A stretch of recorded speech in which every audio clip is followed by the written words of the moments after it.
పేరు ఆంజనేయులు జంజావుల. మాది కృష్ణా జిల్లా బంటిమిల్లి మండలం కంచడం గ్రామం అండి.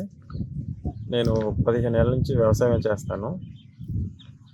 ముఖ్యంగా వరి తర్వాత మినుము పండిస్తాం. 2 పంటలే, మూడోది మేము వేయం. వరిలో అంతకుముందు డిఏపి వాడేవాళ్ళం. అలాగే మినుములో కూడా దమ్ము చేసేస్తాం. దమ్ము చేసేయడం ఇప్పుడు మాకు రెండేళ్ల నుంచి ఆనవాయితీగా మారింది. దమ్ము చేస్తాం. ఆ దమ్ములో డిఏపి వేసేవాళ్ళం క్రితం. కానీ ఇప్పుడు ఈ గ్రోమోర్ వాళ్ళ నానో డిఏపి వచ్చిన కాడి నుంచి దాని పనితనం 2 ఏళ్ల క్రితం చూశాను.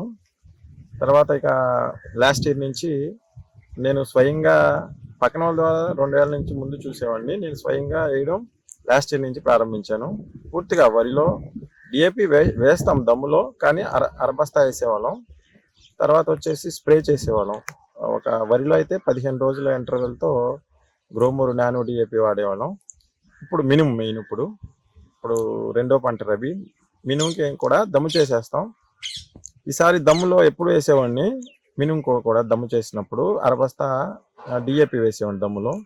లేదు, ఈసారి కంపల్సరీ నమ్మకం కలిగిన తర్వాత, ఏది నానో డిఏపి పనిచేస్తుందని వరిలో నమ్మకం కలిగిన తర్వాత మినుములో కూడా ఈసారి ఏం చేశానంటే, ఇక్కడ పూత దశకు ముందు ఒకసారి నానో డిఏపి స్ప్రే చేసాము, గ్రోమోర్ నానో డిఏపి.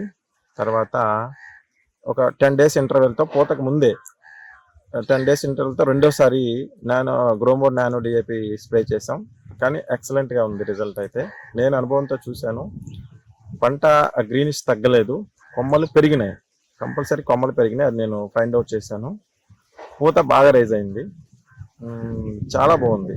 ఎందుకంటే నేనైతే నా పక్క రైతులకైతే కంపల్సరీ వాడమని షేర్ చేస్తాను. వాళ్ళు కూడా చూశారు, నా పక్కన వాళ్ళు కూడా చూశారు, అరే దమ్ములో వేయడం కన్నా ఇదే బాగానే ఉంది అని చెప్పారు వాళ్ళు.